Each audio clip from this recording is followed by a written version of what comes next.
Hello everyone, today we'll do this middle split and how to stretch for this split. I will show you now some exercises which help you to do that. So stay with me and I will show you how to do that. So first what you're starting to do, we will get sitting this side and starting working, take it 1 and 2 and 3, 4.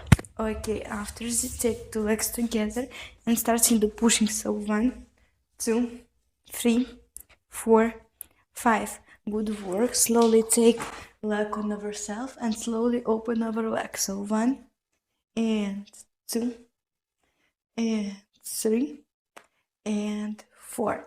And let's change our leg. So slowly on ourselves and open our hip.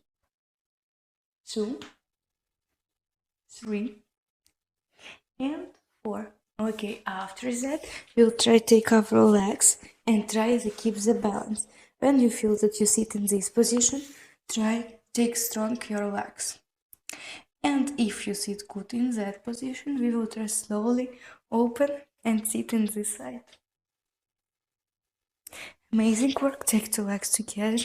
Slowly breathe out and go down. So 1, 2, 3, 4, 5. So thank you guys so much for watching. I will hope you to like and subscribe me, and bye bye.